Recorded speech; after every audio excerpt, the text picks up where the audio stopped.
pergi bermain ke rumah Mas Kukung. Tidak lupa membeli dukung. Assalamualaikum warahmatullahi wabarakatuh. Di era sekarang yang serba digital, tentunya kita tidak bisa terlepas dari yang namanya internet. Salah satunya adalah media sosial, platform digital, dan hal-hal menarik lainnya yang tidak bisa kita lewatkan dalam kehidupan kita sehari-hari.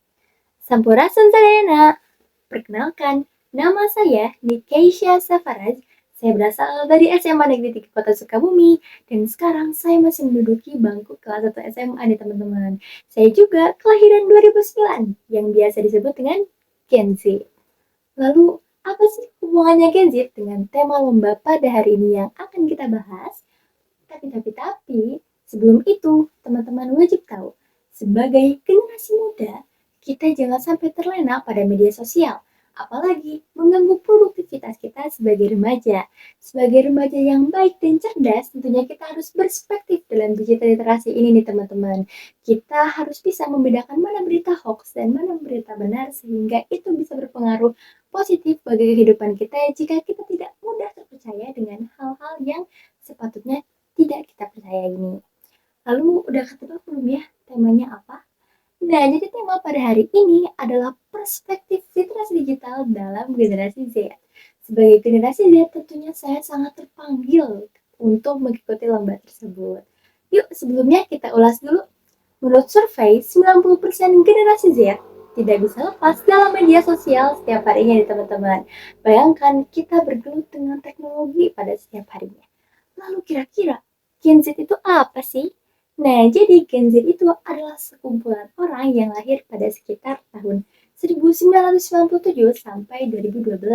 Mereka lahir di tengah era perkembangan digital yang sangat pesat. Mereka juga disebut dengan digital native. Nah, karena itu, sebagai Gen Z, izinkan saya memberikan pengalaman pribadi saya yang tujuannya untuk memotivasi dan untuk menginspirasi teman-teman semuanya agar menjadi remaja yang aktif dan juga remaja yang produktif.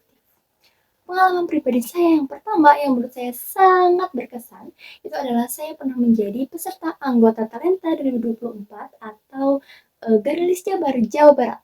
Program yang dilaksanakan oleh anak SMP dan juga dilaksanakan oleh se-Jawa Barat teman-teman. Nah, ternyata saya mengetahui dari sana digital bisa kita manfaatkan dengan baik, bisa kita jadikan sebagai aspirasi dan inspirasi yang bisa kita taburkan di dalam media sosial. Selain membaca dan menulis, tapi juga bagaimana kita menciptakan sebuah ide dan kita bisa memberikannya kepada teman-teman kita di seluruh penjuru dunia. Sebenarnya nggak dunia, tapi seluruh Jawa Barat ataupun Indonesia. Lalu, selanjutnya saya juga pernah dipercayai sebagai duta baca nih teman-teman. Ternyata membaca itu bukan sekedar membuka buku saja, tetapi membaca di platform digital atau media sosial nih yang setiap hari kita buka. Bagaimana caranya kita membaca berita yang benar dan juga bagaimana caranya kita memilah informasi yang harus kita tanggap dan informasi yang seharusnya kita buang saja nih teman-teman. Dari sana, saya belajar bahwa membaca juga adalah salah satu awal langkah kita untuk bisa maju ke depan sebagai anak yang produktif dan juga bisa menjadi anak yang literasi. Meskipun kita berliterasi digital, tapi kita juga tahu literasi apa yang patut kita baca. Lalu selanjutnya, saya juga pernah menjadi seorang ketua OSIS. Dalam ketua OSIS, tentunya saya harus mengemban semua tanggung jawab. Tapi di dalam tanggung jawab itu juga terkadang tidak ada hal yang tidak mustahil gitu ya teman-teman. Saya juga pasti berkomunikasi di dalam digital. Salah satunya adalah handphone. Ada kalanya saya tidak bisa mengkomunikasikan sesuatu hal yang berbicara secara langsung, tapi ada kalanya saya membicarakan sesuatu itu di dalam kamera ataupun di dalam digital seperti ini. Dan ternyata digital itu sangat bermanfaat teman-teman untuk memberikan aspirasi dan juga untuk mengerjakan tanggung jawab saya. Contohnya, jika ada beberapa job list yang tidak bisa saya langsung bicarakan secara tatap muka, saya biasanya membicarakannya lewat WhatsApp. Dan itu juga salah satu termasuk contoh penerapan digital literasi yang benar dan sangat perspektif tinggi nih. Lalu, yang terakhir, saya juga baru saja mendapatkan gelar Duta Siswa Kota Sukabumi tahun 2025. Lalu teman-teman, apakah kalian berpikir saya mengikuti seminar-seminar dan juga mengikuti lomba-lomba itu akan datang dengan sendirinya? Tentu saja tidak ya, itu semua akan datang ketika kita mengkajinya dan jika kita mencari tahu. Mencari tahu di mana? Mencari tahunya di platform digital atau di sosial media.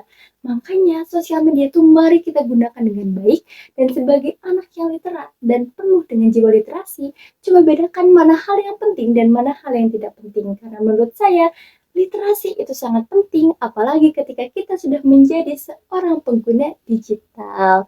Nah, mungkin teman-teman hanya itu saja pengalaman yang bisa saya sampaikan.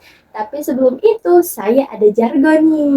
Jadi, jargonnya itu adalah generasi Z, kreatif di dunia maya, dan aktif di dunia nyata. Sekian dari saya. Wassalamualaikum warahmatullahi wabarakatuh.